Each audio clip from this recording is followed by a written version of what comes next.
Tag TV brings you daily news bulletin from India. Breaking news and views from India.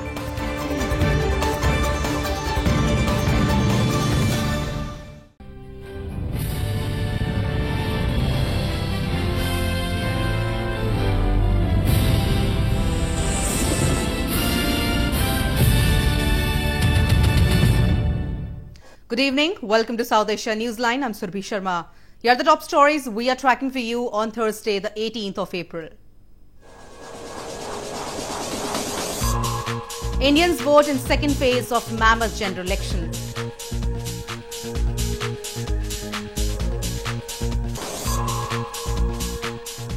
Pakistan's finance minister steps down in cabinet reshuffle.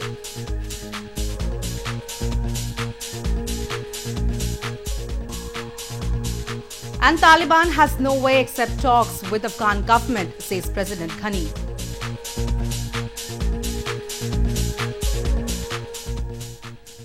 And now for all the details. Indians turn out in huge numbers to vote in the second phase of the general election on Thursday. Voting in the second round of 7-phase election was held in 95 parliament constituencies in 12 provinces. Indians turn out in huge numbers to vote in the second phase of a mammoth general election on Thursday, with Prime Minister Narendra Modi seeking a second term after campaigning on his national security record amid tensions with arch foe Pakistan. Long queues outside many polling stations were a common sight. Voting in the second of 7 rounds was held in 95 parliament constituencies in 12 provinces, including parts of northern Jammu and Kashmir province. India's parliament has 545 members. जितना हम लोग duty करता है सख्त duty उससे भी important एटा voting है क्योंकि हमारा देश के लिए हमारा लिए हम जीवन के लिए पर्यटन के लिए सब चीज़ के लिए डेवलपमेंट के लिए वोटिंग बहुत इम्पोर्टेंट है. The focus is on the southern provinces of Tamil Nadu and Karnataka, where the main opposition Congress party and its allies need to win big if they hope to oust Modi's Bharatiya Janata Party or BJP. The main opposition Congress party has sought allies among regional parties to defeat the BJP over its record on the economy. The Tamil people want a change of government both at the centre and following that in the state. That is why there is overwhelming support for the secular progressive front. The election, which began on April 11th, is spread over 39 days with the final phase on May 19th. Voters will be counted on May 23rd and the results are expected the same day. In news from Pakistan, Pakistan's top court on Thursday approved for hearing a plea against bail of Shehbaz Sharif, the opposition leader in National Assembly and former senior bureaucrat Fawad Hassan Fawad. Both of them are facing trial in a corruption case in an accountability court.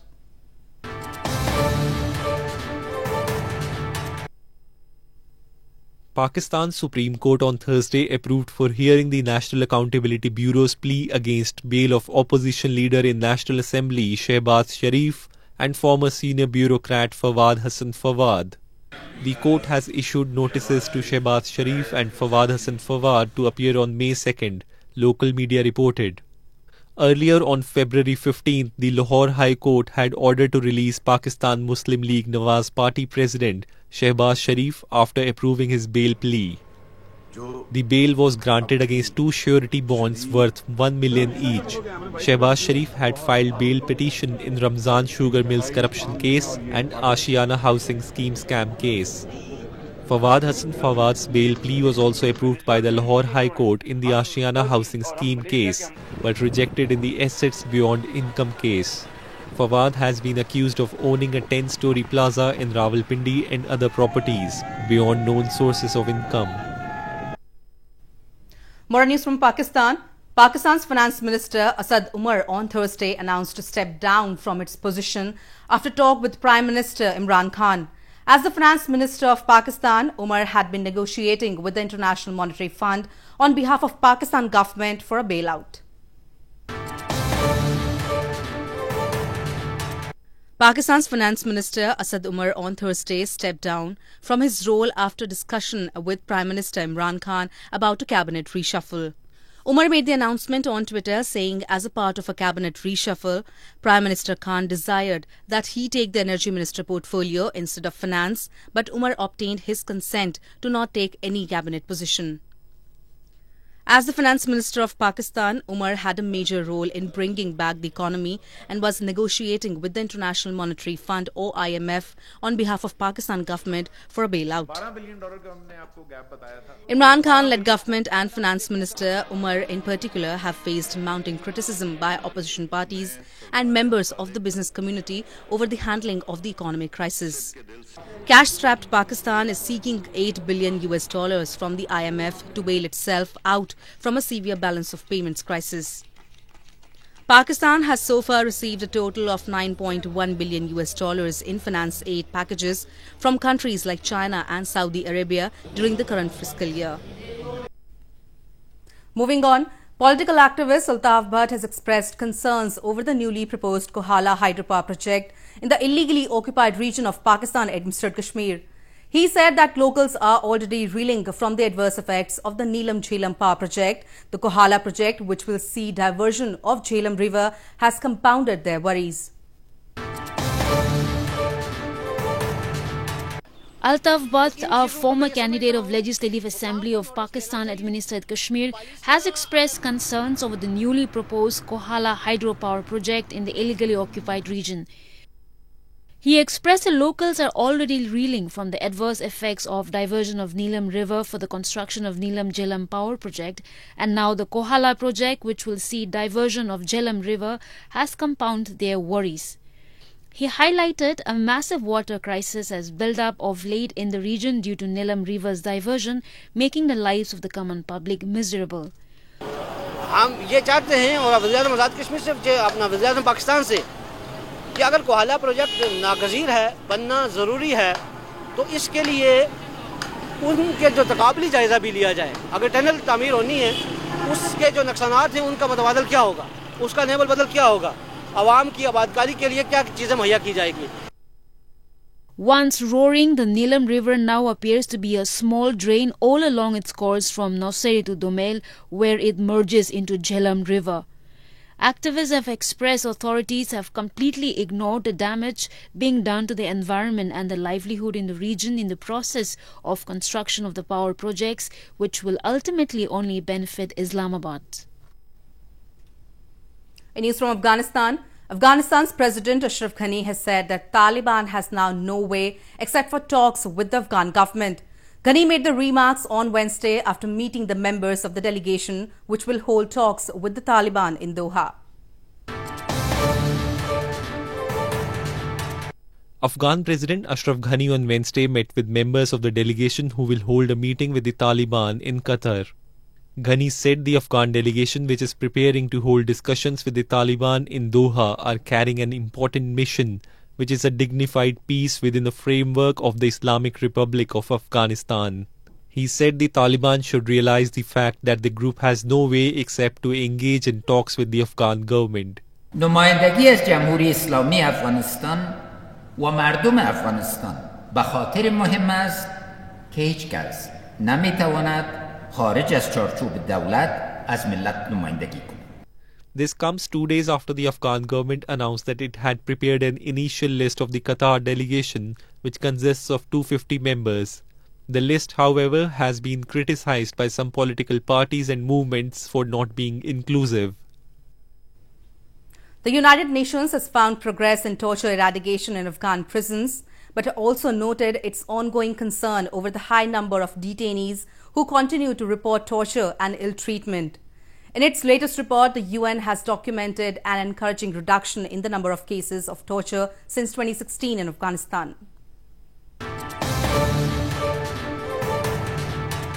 In its latest report on the treatment of conflict-related detainees in Afghanistan, the UN has documented an encouraging reduction in the number of cases of torture since 2016. The joint report by the UN Assistance Mission in Afghanistan and the UN Human Rights Office, however, noted its ongoing concern at the high number of detainees who continue to report torture and ill treatment. The report is based on interviews with 618 detainees held in 17 facilities in 28 provinces across the country between January 2017 and December 2018. It acknowledges progress made by the government in implementing Afghanistan's national plan on the elimination of torture and highlights that this enforcement has had tangible results with a reduction in torture of conflict-related detainees across different security entities in the country. Overall, among those in the custody of the Afghan National Defense and Security Forces, 32% based on a sample of detainees reported torture and ill treatment compared to 39% over the previous reporting period from 2015 to 2016. Notably, the reduction was marked more in 2018. Farmers in Udhampur district of India's northern Jammu and Kashmir province are reaping huge profits from strawberry cultivation. The Provincial Horticulture Department is also providing financial and technical assistance to the farmers to ensure better production of strawberries. Farmers in Udhampur district of India's northern Jammu and Kashmir province are reaping huge profits from strawberry cultivation.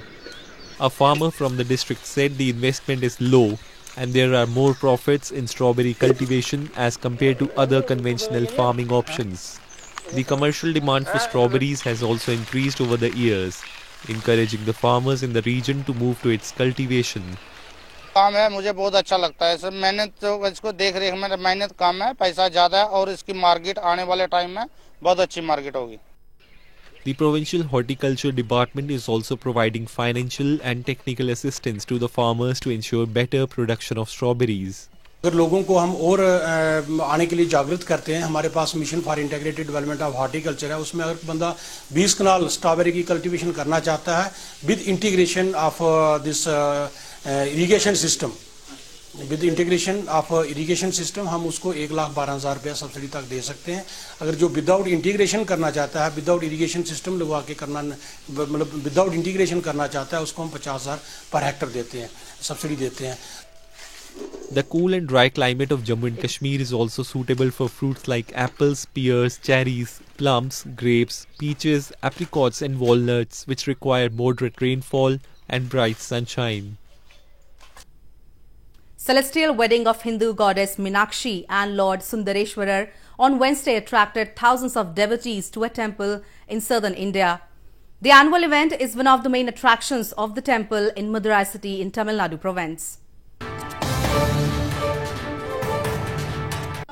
Thousands of devotees gathered at a temple in India's southern Tamil Nadu province on Wednesday to witness the celestial wedding of Hindu goddess Meenakshi and Lord Sundareshwarar.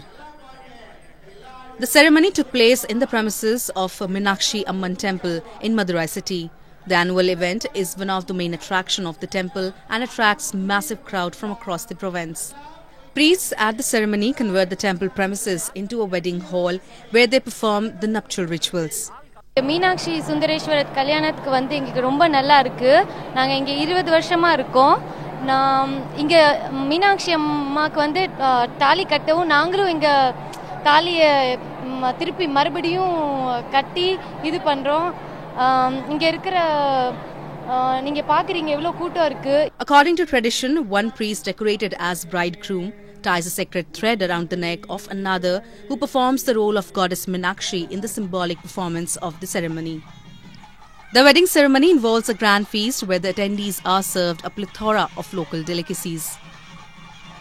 Well, that's the way it was in South Asia this evening.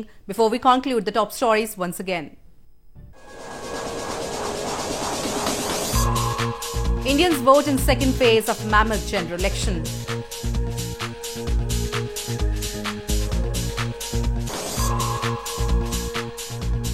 Pakistan's finance minister steps down in cabinet reshuffle.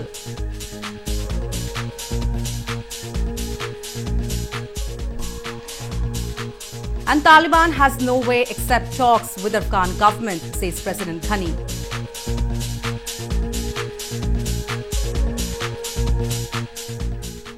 And now our viewers can watch the show on SouthAsiaNewsline.com. You can also visit us on Facebook.com/SAsia Newsline and follow us on Twitter @SAsia Newsline. That's all in tonight's edition. We will see you same time tomorrow. Good night.